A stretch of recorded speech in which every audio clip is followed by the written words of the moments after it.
Greetings, folks, and welcome to an exciting Bible study on the Book of Psalms.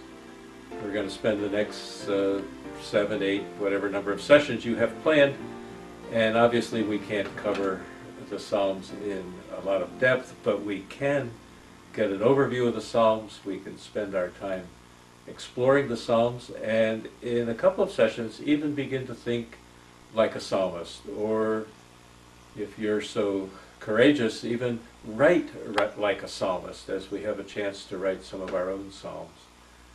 There's a lot to learn about the Psalms. I know that for many people the Psalms are familiar in terms of Psalm 23, Psalm 8, Psalm 100, Psalm 150, but we're going to probably be exposed to somewhere in the neighborhood of maybe even half of the Psalms in an overview and in a study that should be very enlightening for all of you as you're gathered together and are led by your facilitator in this study. When I was in Sunday school in the third grade, I had a first time I'd ever had a male Sunday school teacher. I really liked him. But one of the things I didn't like was that he required a memory verse at the beginning of every class, and I had a very hard time memorizing.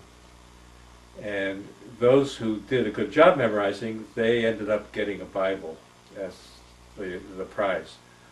But I never got a Bible.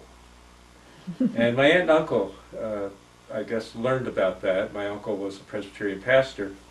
And so at Christmas time, in the fourth grade, they presented to me this King James Bible, which was the only translation available at that time.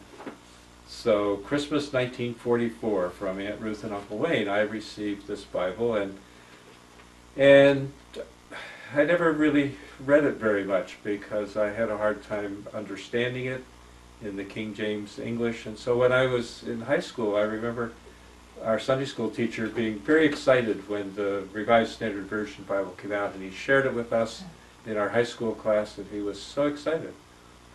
And eventually I went to seminary and then had my first call as a pastor, but it wasn't until the publication by the American Bible Society of the Good News translation of the Bible, today's English version, when I got the Psalms, I began to read them, and I realized that these could be my prayers as well. They read in a very personal way, as the psalmist is praying to God or speaking about God. And all of a sudden the Psalms came alive for me. And that was back in the, I guess, 1965 or so. And so now, for all the years since, 40 plus years, the Psalms have become a very special book for me. I've spent a lot of time reading them, studying them, writing about them. And when you look at this Bible, I can go right to the Psalms because it's worn, and every page is marked with highlighting and notes and so forth.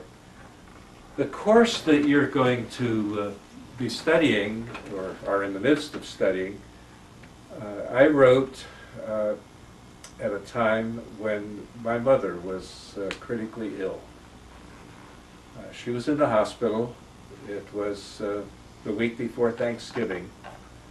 I was visiting her daily and spending a lot of time with her, and at the same time finishing up the writing and the proofreading.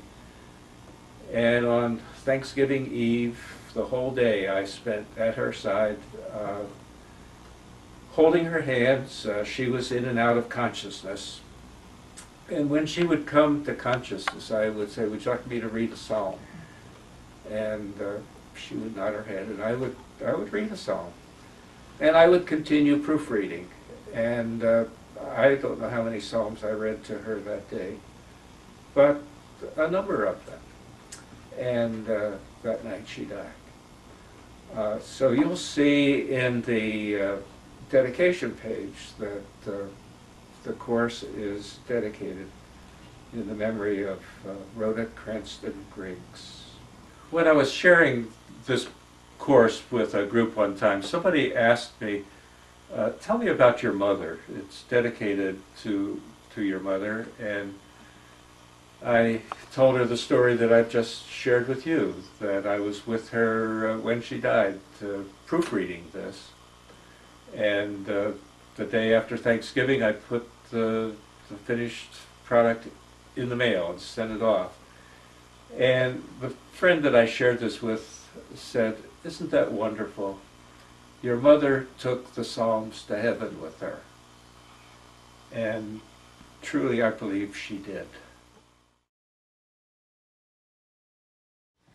You notice that one of the main things that I have emphasized is the variety of types of psalms, and that various biblical scholars have different ways of organizing them. I've mentioned in the resource book that one scholar mentions 2 types and 4 types and 17 types and so forth. I have my own way of saying that there are just 2 types too. One type is all of those psalms that are addressed to God, prayers to God. And the second type is all of those psalms that speak about God, describing God, speaking about God's actions and so forth. But a study Bible that wasn't available when I wrote the course, and it's recently published, is the New Interpreter's Study Bible. And it's interesting that the person who wrote the notes for the beginning of the introduction to the Book of Psalms has organized them in another way. And for instance, hymns or songs of praise is one type, and then there are 5 subtypes under that. Acts of thanksgiving is the second type, and there are 2 subtypes. Psalms of trust and confidence in God, and there are 2 subtypes. And then petitions and laments, and there are 2 subtypes. And then wisdom psalms and processional liturgies and blessings. So you see, this biblical scholar has decided another way to identify the various types or categories of psalms. And I think what that says to me is that there's no one right way to do it. And if you get involved in the Psalms and spend a lot of time with them, you may come up with your own way of categorizing them and identifying them by various types. The Psalms get placed in categories or by types based on the particular passages or verses that you look at in a particular psalm. And that'll suggest to you that it's a psalm of trust, but probably in a psalm of trust you'll see words of thanksgiving as well. And so, you know, is it a psalm of trust? Is it a psalm of thanksgiving? It really doesn't matter how you identify it, other than to realize that there are different emphases, different types of psalms in this wonderful library of hymns and songs and poems.